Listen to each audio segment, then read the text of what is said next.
2 Tawarik 31 ayat 1 sampai 21.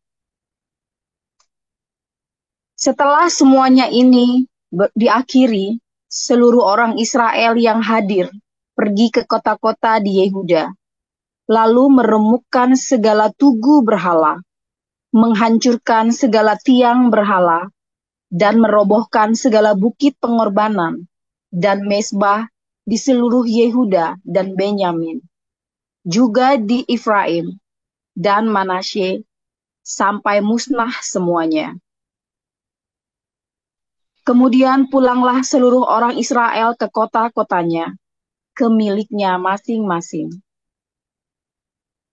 Hizkia menetapkan rombongan para imam dan orang-orang Lewi, rombongan demi rombongan, masing-masing menurut tugas jabatannya sebagai imam atau sebagai orang Lewi, untuk mempersembahkan korban bakaran dan korban keselamatan, untuk mengucap syukur dan menyanyikan puji-pujian, dan untuk melayani di pintu-pintu gerbang di tempat perkemahan Tuhan.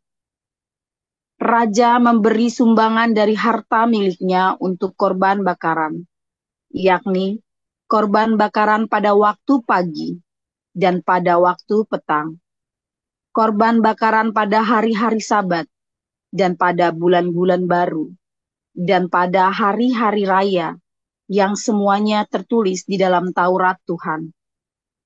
Ia memerintahkan rakyat, yakni penduduk Yerusalem, untuk memberikan sumbangan yang menjadi bagian para imam dan orang-orang Lewi, supaya mereka dapat mencurahkan tenaganya untuk melaksanakan Taurat Tuhan.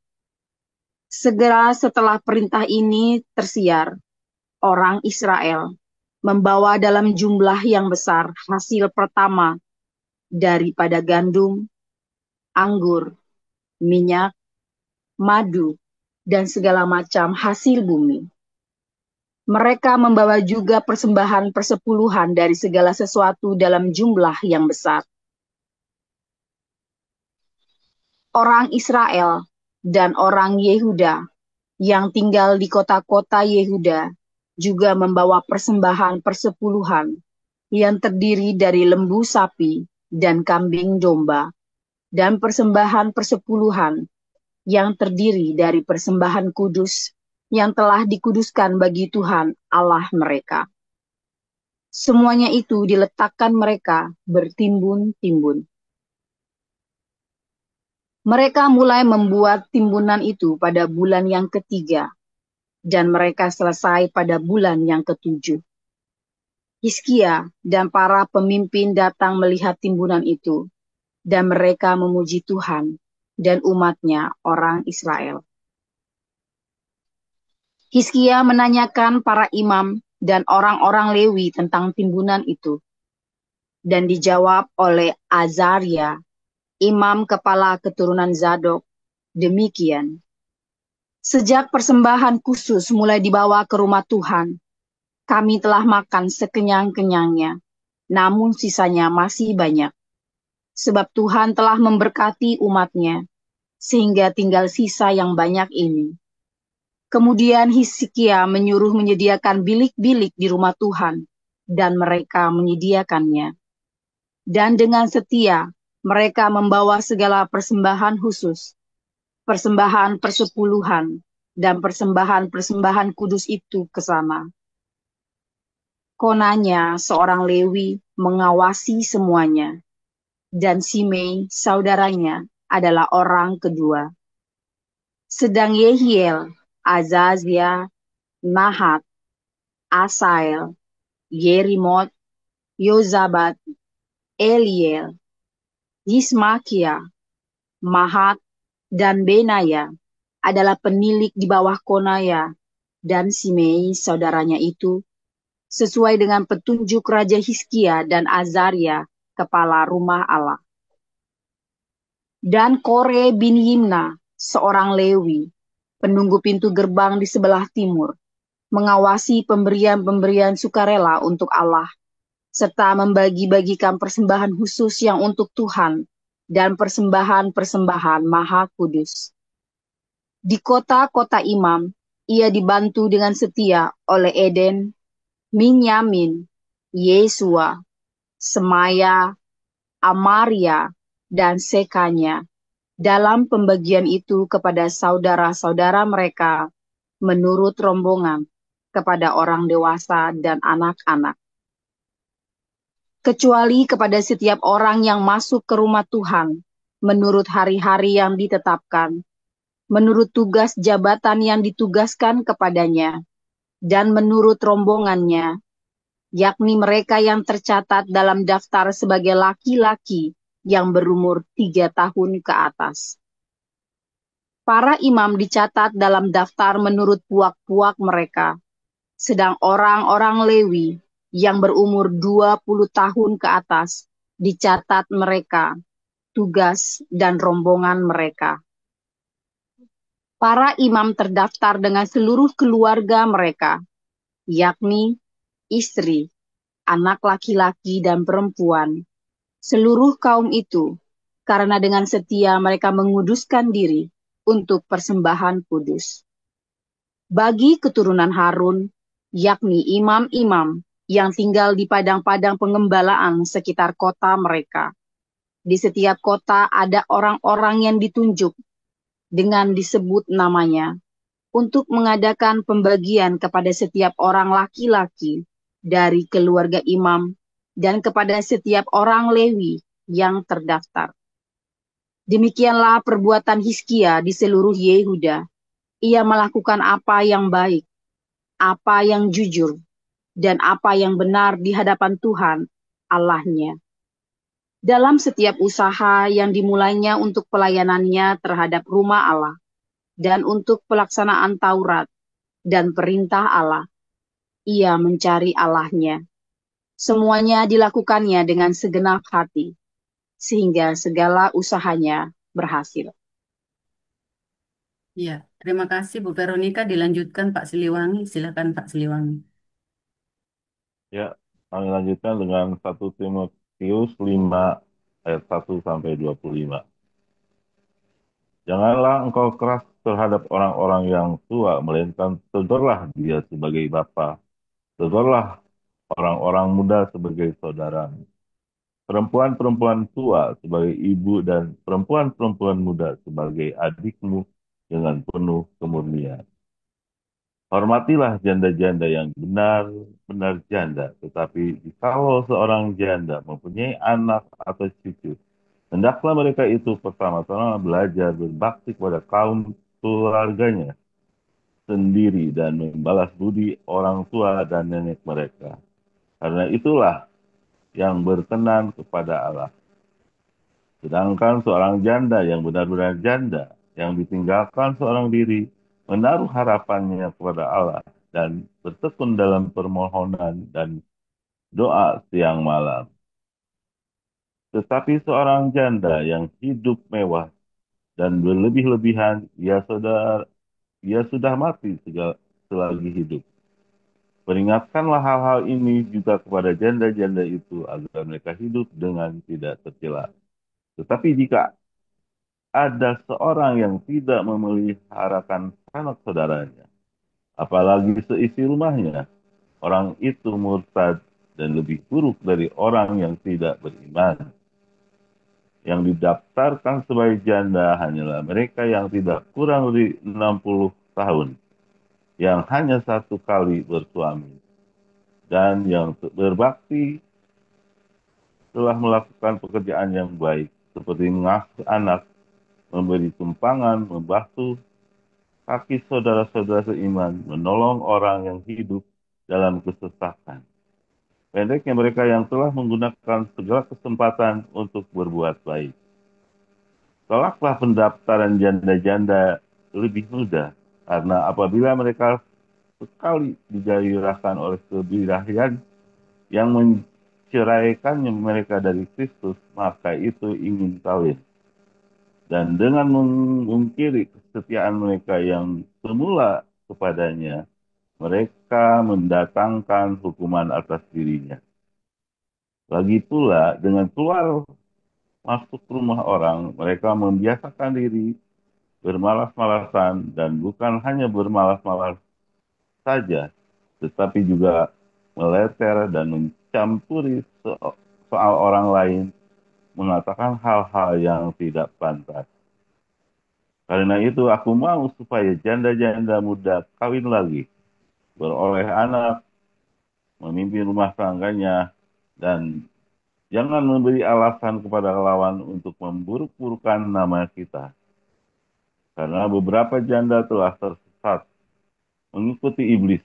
Jika seorang laki-laki atau perempuan yang percaya mempunyai anggota keluarganya yang janda, hendaklah ia membantu mereka sehingga mereka jangan menjadi beban bagi jemaat.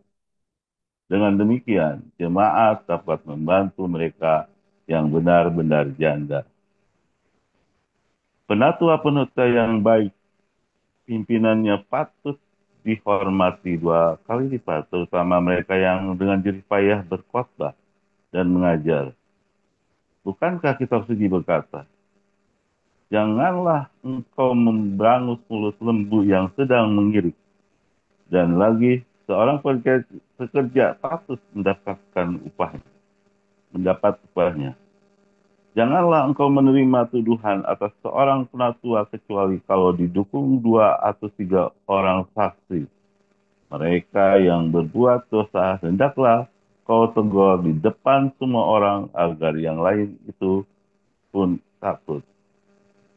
Di hadapan Allah dan Kristus Yesus dan malaikat-malaikat pilihannya, kupesankan dengan sungguh kepadamu. Camkan petunjuk ini tanpa prasangka dan bertindaklah dalam segala sesuatu tanpa memihak. Janganlah engkau terburu-buru menumpangkan tangan atas seseorang dan janganlah terbawa-bawa ke dalam dosa orang lain. Jagalah kemurnian dirimu. Janganlah lagi minum air saja, melainkan tambahkanlah anggur sedikit, berhubung pencernaanmu terganggu dan tubuhmu sering lemah. Dosa beberapa orang mencolok seakan-akan mendahului mereka ke pengadilan. Tetapi dosa beberapa orang lagi baru menjadi nyata kemudian. Demikian pun perbuatan baik itu segera nyata, dan kalau tidak demikian, ia tidak dapat terus tinggal tersembunyi. Amin. Demikian firman Tuhan. Ya, terima kasih para lektor yang sudah membacakan ayat Alkitab. Saudara Siliwangi dan Ibu Veronica, kita akan mendengarkan renungan firman Tuhan dengan judul Nikmatnya Gaji Pendeta. Silakan Pastor Paul. Haleluya, firman Tuhan selalu baru setiap hari. Ketika kita nantikan Tuhan dengan terus setia dan jangan lupa berbuat baik. Tanya hari ini, sudah bikin baik belum? Mau bikin baik apa hari ini? Ya, karena menantikan Tuhan itu artinya kamu nunggu sambil menyenangkan hati yang kamu nantikan itu. Ya, senangkanlah hatinya senantiasa dengan berbuat kebaikan, bersedekah, berdiakonia setiap hari, dengan memberikan pengampunan senantiasa kepada istrimu, suamimu, anak-anakmu, orang tuamu, mertuamu, menantumu, dan semua orang-orang ya yang memusuhimu. Ampuni terus supaya Tuhan disenangkan. Saudara, ketika kita melayani Tuhan, ya, saya melayani Tuhan full time. Berapa sih gajinya? Nggak ada, saudara. Kita nggak gajian. Kemarin waktu Bu Marjuni kesini sama teman-teman, ya ditanya sama pengurusnya gereja yang kita sewa itu ya. Kalau pendeta di sana itu gajian enggak? Mereka kompak, enggak gajian. Mereka terkejut, saudara ya. Pendeta enggak gajian. Iya, saudara terkejut. Di sini pendeta gajian ya. Sini pendeta gajian. Kalau ditanya gajiannya berapa pendeta? Ya bervariatif ya, saudara ya. Nah, saudara, apakah pendeta perlu gajian? Ya perlu nggak perlu, saudara ya. Perlu nggak perlu, ya kan? Apakah pendeta itu perlu diberi gaji, saudara ya? Perlu nggak perlu? Loh, kalau gitu nanti pendeta nanti duit hidupnya dari mana? Nah, dia mau jadi pendeta, dia mesti pikirkan. Sama seperti saya ketika mau jadi pendeta, saya memikirkan. Ya, kalau tidak ada gaji bagaimana? Nah, kan mesti dipikirkan, saudara. Ya, saya selama kembali full time 2015 ya sampai dengan hari ini saya tidak terima gaji, saudara. Ya, bukan saya sombong, bukan. Karena yayasan kita belum besar untuk internasional. Lah saya terima gaji, diambil buat saya gajian habis ada saldonya nanti tiap bulan. Jadi ya kita nggak terima gaji. Memang nggak terima gaji dulu. Suatu hari mungkin ya suatu hari. Tapi sekarang nggak. Nah, saudara, bagaimanakah ya sebenarnya sistem yang baik, saudara? Sistem yang baik itu gajian, ya, supaya pendeta itu jangan geragas. Yang baik itu gajian. Tapi begitu dia gajian, maka dia tidak boleh terima donasi apapun. Nah, itu konsekuensinya. Ya, kenapa? Kalau dia gajian, dia masih terima donasi lain, itu namanya gratifikasi, saudara, nggak boleh. Ya, memang nggak boleh. Kalau dia gajian, dia masih terima donasi yang lain kan dia curang. Harusnya kan donasinya dimasukin ke yayasan yang gaji dia dong. Sama saja kalau kamu punya karyawan, ya kan? Kamu punya karyawan, kamu gaji. Lalu tiba-tiba karyawannya terima uang dari customermu atau dari orang yang dia layani. Nah, itu namanya gratifikasi, nggak boleh. Ya kan? Ya, Pak, tapi kan dia Bapak kan jualan ayam. Nah, dia jualannya paku ya, Pak. Nah, itu beda, saudara. Dia jualan paku namanya kerja sampingan. Ya, tapi kan tidak profesional. Ya, namanya kerja sampingan itu. Berarti dia mesti ngomong dulu, aku kerjaan paku ya. Aku jualan paku. Anda kan jualan ayam, saya jualan ayam. Tapi di waktu malam saya jualan paku. Gitu, saudara ya. Karena gajinya nggak cukup. Itu, saudara ya, mesti ngomong, ada omongan. Nah, mengapa bisa terjadi ada ya pendeta-pendeta yang begitu heboh, saudara ya, bahkan begitu kaya raya sekali pendeta ini, ya karena dia mengelola gerejanya dengan manajemen bisnis dan commerce, bukan hanya bisnis. Bisnis itu, manajemen bisnis itu baik, saudara ya. Ya, dan kita juga memanage komunitas kita dengan bisnis. Yang tidak dibenarkan adalah komersial. Karena kita bukan perdagangan. Oh, bisnis itu benar, saudara ya. Bisnis itu berarti cara-cara yang profesional.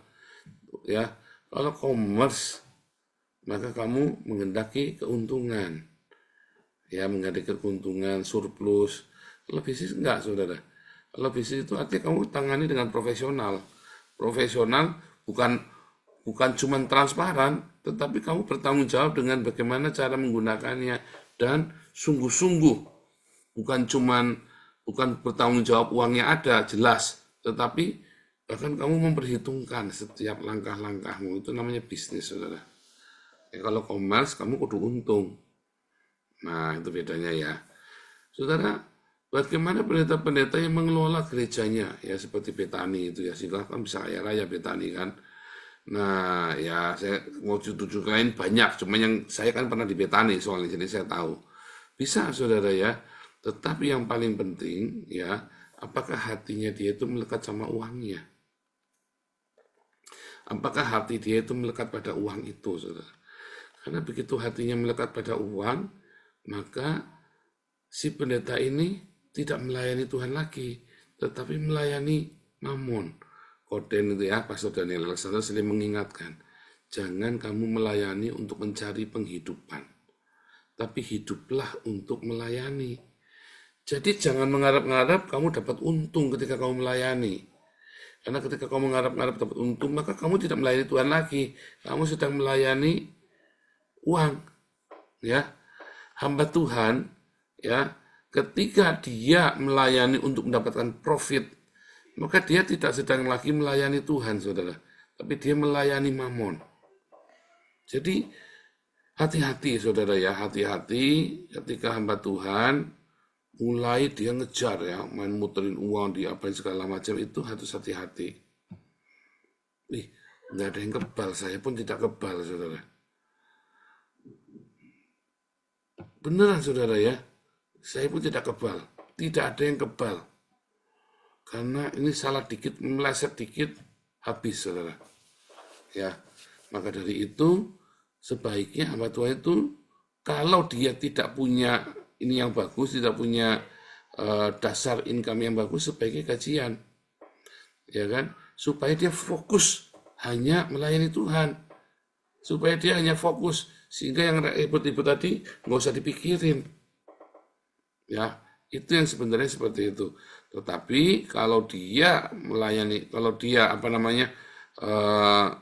tidak mau digaji, maka dia harus siap dengan segala yang terjadi, dan jangan ngerintis lalu minta sana minta sini, ya, sambil memelas.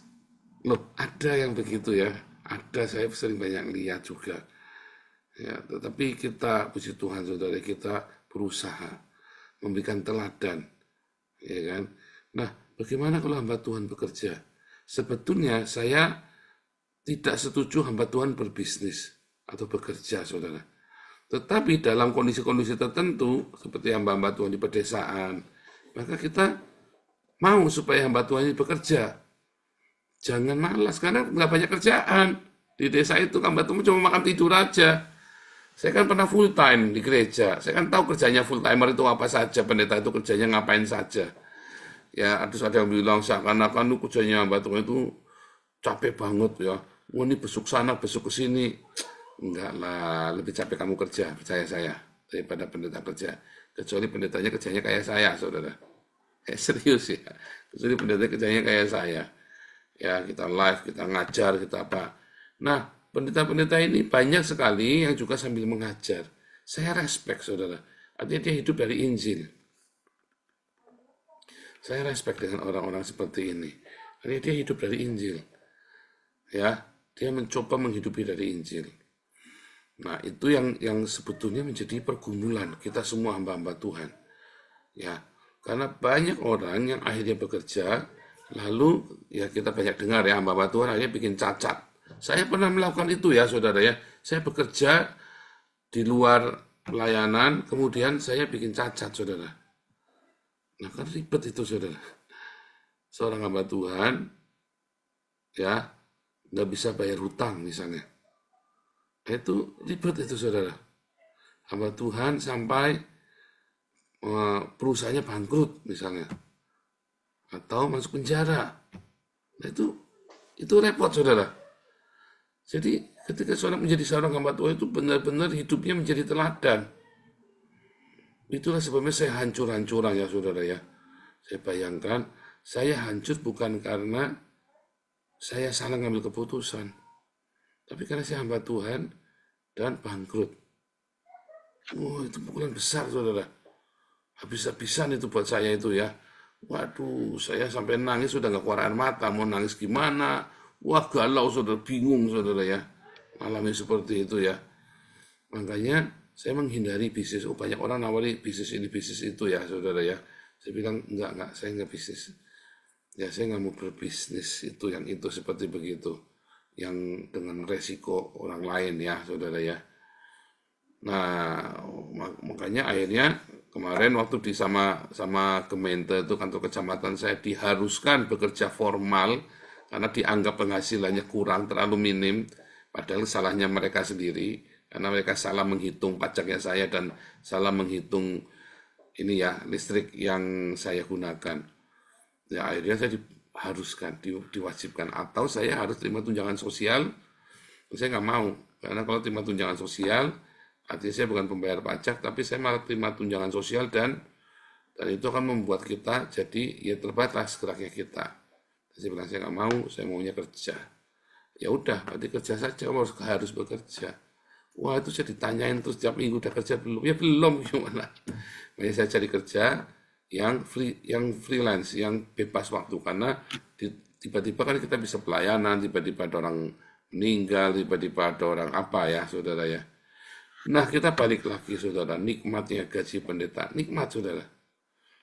Ya, sama seperti halnya dengan kalian bekerja sekuler, kita hamba-hamba Tuhan juga bekerja.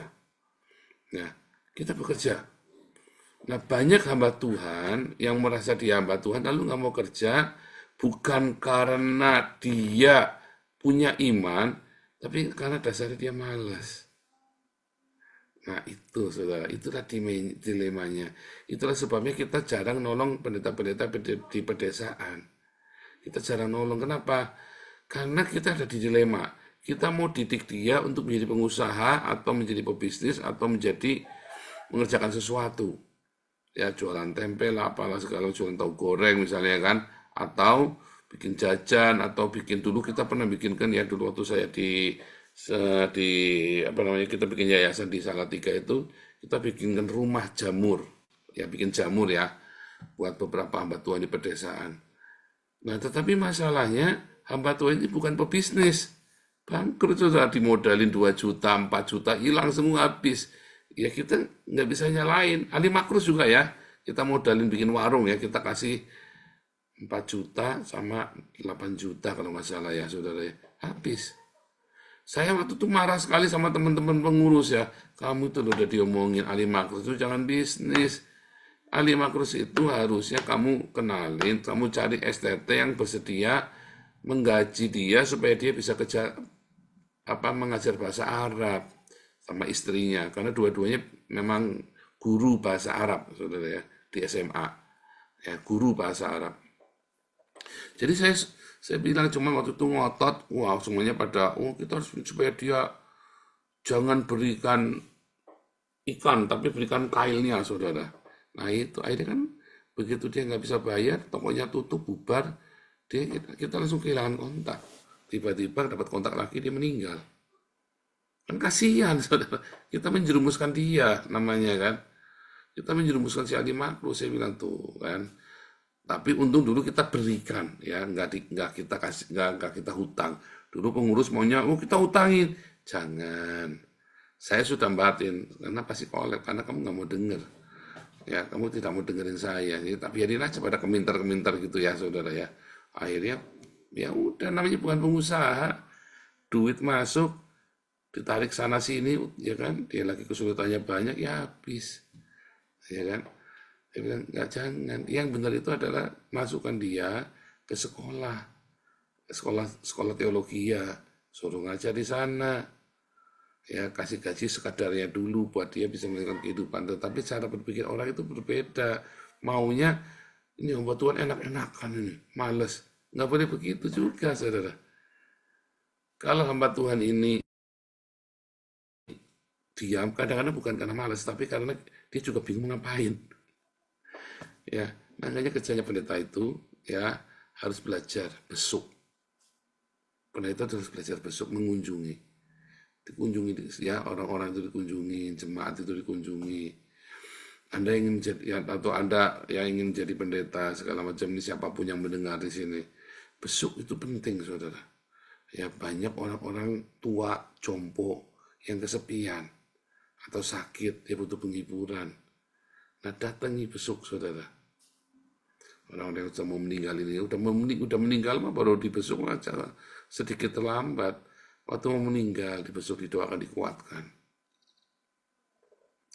Ya, itu pekerjaan. Kamu jangan bilang itu pekerjaan. Itu pekerjaan, saudara. Makanya pendeta-pendeta Anda lihat ya, hamba Tuhan, pendetamu itu lebih banyak nganggur apa lebih banyak kerja, saudara? Nah, iya, jawabannya lebih banyak nganggur. Memang, saudara. Pendeta itu lebih banyak nganggur karena bingung mau ngapain. Saya nggak mau curiga terus nggak mau berpikiran negatif ya. Tapi kebanyakan karena bingung mau ngapain.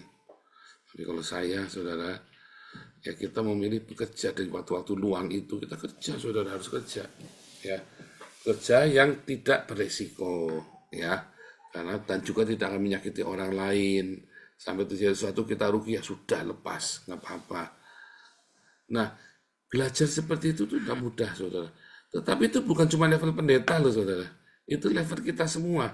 Hamba-hamba Allah, anak-anak Allah harus belajar punya skala prioritas. Harus belajar punya prioritas-prioritas dalam kehidupan. Setiap Anda dan saya nggak boleh sembarangan. Jadi apa? Ya harus bekerja. Bekerja ya bukan hanya untuk makanan yang fana, tetapi kita bekerja supaya kita juga bisa memberkati. Makanya kalau di Belanda itu menarik ya, ada volunteer kerja, vrijwilliger, kerja sukarela. Nanti dikasih sertifikat, saudara ya. Di sini tren ya, bahkan kamu direktur perusahaan saja, terus diambil cuti, terus dia jadi vrijwilliger seminggu dengan senang hati pada direktur di perusahaan gede, saudara ya. Kebetulan kita satu ketemu ya. Nah, saya juga vrijwilliger di tempat itu. Nah, tiba-tiba si pengusaha ini juga vrijwilliger, padahal pengusaha, saudara ya. Nah, di panti anak-anak cacat. Kan di sini volunteer itu atau vrijwilliger itu di sini sangat tren ya. Di Jerman, di Belanda, kalau tempat lain saya nggak tahu ya. Tapi di Belanda, di Jerman itu sangat tren karena akan memperbaiki poin nilaimu kalau dulu pernah nakal. Ya, katanya begitu. Ya, saya tahunya nggak tahu persis. Nakal itu naik kereta nggak bayar. Nah, itu tuh nakalnya itu ya. Anda apa namanya? Misalnya Anda berkelahi, bikin keributan, misalnya begitu ya, itu namanya pernah nakal. Hamba Tuhan, kita semua, Anda dan saya adalah hamba Tuhan. Bukan cuma pendeta, saudara. Tapi Anda dan saya, kita adalah hamba Tuhan. Makanya prioritas ya bagi hamba Tuhan adalah mempersembahkan korban bakaran tubuh kita, sudah dibahas ya kemarin ya. Tetapi bukan cuma kita mempersembahkan korban bakaran tubuh kita, tetapi juga kita memberikan ucapan syukur sehingga menjadi ukupan yang wangi, doa syafaat kita, menjaga hidupnya dalam supaya tetap bersih, tetap suci. Orang yang suci hatinya, ya yang bersih hatinya dan orang yang bersih tangannya dan suci hatinya, maka dia bisa berhak masuk ke ruangan Maha Kudus, bersyafaat. Anda dan saya semua kita adalah hamba Tuhan. Bukan cuma pendeta, saudara. Anda dan saya kita semua adalah hamba Tuhan.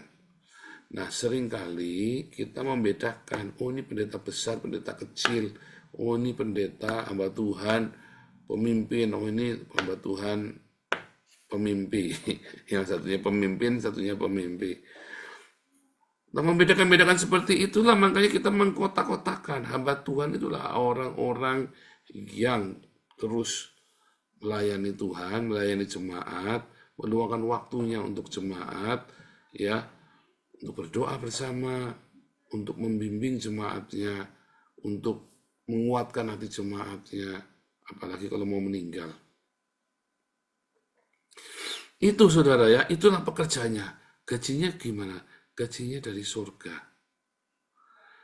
Wah, klise banget Pak retorika. Iya, gajinya kita itu dari surga, saudara. Tiba-tiba Tuhan lipat gandakan pekerjaan kita.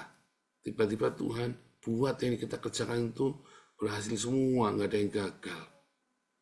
Itu penting, saudara, kalau Anda mengerti konsep bahwa nggak cuma pendeta, Anda pun kudu bekerja.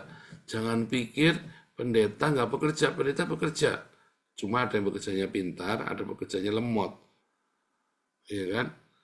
Karena tidak semua orang yang jadi pendeta itu IQ-nya 120, karena banyak juga yang IQ 69, saudara. Ya, pendeta IQ 69. Ya, kita balik lagi, saudara. Lalu bagaimana dong gaji Pak Pendeta sekarang enaknya? Gaji Pak Pendeta ya nggak usah digaji. Ya, pendeta itu belajar hidup dengan iman. Cuman kalau sampai udah kelewat besar, maka kamu harus gaji pendeta itu supaya jangan geragas. Karena banyak donasi-donasi yang tersebaran tak karu-karuan. Nah, kalau hamba-hamba Tuhan ini belajar mendedikasikan hidupnya, dan itu sudah saya berikan contoh kepada Anda semua, kalau kita mau niat, itu uang saya ambil semua, saudara dulu ya. Nggak akan kita bikin yayasan. Tapi dengan kita membuat yayasan, itu jadi besar pelayanan kita. Nah, saya membuat sebuah sistem di mana saya nggak bisa mengakses uang itu, saudara. Ya, kita bikin bersama-sama sistemnya supaya saya nggak bisa akses. Itu penting, saudara. Karena itu nanti untuk kepentingan kita semua, supaya kita dipercaya. Ya. Masalahnya hamba-hamba Tuhan nggak hati-hati dengan itu, dengan yayasan-yayasan ini, saudara. Hamba-hamba Tuhan, akhirnya hamba-hamba Tuhan ini banyak yang akhirnya ya sudah mentok. Karena dia tidak lagi menyembah Tuhan Yesus, menyembah Mammon. Semua orang transfer dia, transfer 10 juta, transfer 20 juta, 30 juta. Lalu uangnya itu disimpan sama dia, bukannya disalurkan, tapi buat dia sendiri. Itu masalahnya, saudara. Ya, belajarlah dengan hamba-hamba Tuhan yang mendedikasikan hidupnya untuk Tuhan, saudara. Ada namanya Pendeta Yahya Silas di Selawi. Saya sering ceritain ya, orang ini sederhana sekali. Orang ini sederhana dan tidak mata duitan, saudara. Jadi kalau dia pergi ke orang miskin diundang, ya dia datengin. Nggak harus orang kaya. Dia datengin, saudara ya. Dia datengin ketika dia diminta doain, apa segala macam. Kalau Anda suruh saya doain, Anda sudah datang ke Jakarta, Anda bisa. Belum datang ke rumah Anda, saya sudah hilang kepalanya jalan-jalan, saudara. Ya, tapi paling tidak, Anda pun boleh ya nelpon. Tapi kalau nelpon, jangan jam 10 pagi, saya masih tidur. Ya, kalau nelpon itu, kalau di Jakarta, usahakan kamu nelpon itu jam 3 sore, di atas jam 3 sore. Ya, di atas jam 3 sore, antara jam 3 sore sampai jam 12 malam. Ya, supaya saya masih seger, masih melek jam 3 sore. Karena apa? Karena jam 3 sore itu jam 10 paginya saya, saudara. Saya jam segini belum tidur, jam 12 ya. Nanti kita tidur jam 2, jam 3. Jadi saya tidur, kalau saya kan bangun pagi, selalu jam 6 pasti bangun ya. Lalu saya cuman bangun, kencing, minum, tidur lagi, supaya genep 8 jam. Nah, dulu saya nggak bisa tidur ya, insomnia. Nah, jadi Anda jangan takut ketika Anda membutuhkan doa, Anda membutuhkan nasihat, konseling, jangan takut. Tapi kalau Anda mau konseling sama saya galak, saudara. Wah, saya galak. Kenapa galak? Karena kalau kamu minta nasihat saya, dan saya itu salah, maka saya akan kasih tahu, ini loh begini yang benar. Nah, kamu jangan playing victim, kamu jangan manja, saudara. Tak marahin nanti. Tak marahin, tak boleh. Biasa saja, konseling, jangan basa-basi, jangan bermanja-manja. Kenapa, saudara? Karena dari konseling inilah terjadi banyak sekali perselingkuhan, perzinahan. Jadi saya tegas, tak, udah begitu saja. Tak ajari caranya, doain, pasti yang saya ajarin. Ya, 90% tokcer, kecuali kamu tidak jujur sama saya. Selama Anda jujur, saya kasih nasihat, pasti tokcer. Nah, gratis, nggak bayar. Ya, karena saya sudah mendapatkan ini saya sendiri, rezeki saya sendiri. Ya, saudara ya. Jadi, saudara, balik lagi kita. Ketika Anda dan saya ya mau jadi hamba Tuhan penuh waktu. Ya. Kalau full timer kita kok dibayar dong. Dibayar. Karena kita pun bisa bayar. Kalau bisa bayar, jangan nggak dibayar. Jangan memberangus lembu yang sedang mengiring. Full timer kita itu, para pekerja kita itu kerjanya itu 8-10 jam, kadang-kadang Jibaku hari libur pun masih kerja ngurusi sembakomu itu loh, saudara. Kadang-kadang masih lari ke sana kemari ya. Makanya gajinya juga belum pas, cuma ya karena kita sanggupnya segitu. Ya, kita sanggupnya segitu. Makanya kita juga seadanya, pokoknya kita harus keluarkan uang yang layak. Ya, yang layak. Saudara, nikmatnya gaji hamba Tuhan kalau dia melekat erat sama Tuhan, bukan mengharapkan gajian dari gereja. Kalaupun gerejanya bisa menggaji, tadi saya cerita di awal ya, harusnya gereja itu bisa menggaji. Tetapi kalau nggak bisa, jangan maksa gereja untuk menggaji. Jangan dipaksa, saudara. Karena kita datang kepada masyarakat supaya kita bisa diterima membawa Injil Kristus. Ya, bukan supaya kita jualan agama Kristen. Beda ya, saudara ya. Kita nggak jualan agama Kristen. Tetapi bagaimana supaya kita diterima memberitakan Injil Kristus, itu harus jadi teladan hidup kita. Ketika kita menjadi teladan, maka di situ ketika kita masuk dunia sekuler, kita ada di fitnah, kita ada ngalami macam-macam, kita tetap harus lurus, harus tetap bersih hatinya. Begitu kamu goyang, ya, maka kamu bukan lagi hamba Tuhan.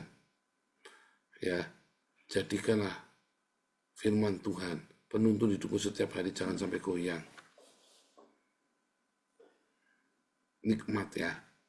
Kalau kamu sudah bisa seperti itu, kita ini semua hamba Tuhan. Kamu dan saya adalah hamba Tuhan. Kita punya gaji kita dari sorga. Jangan takut.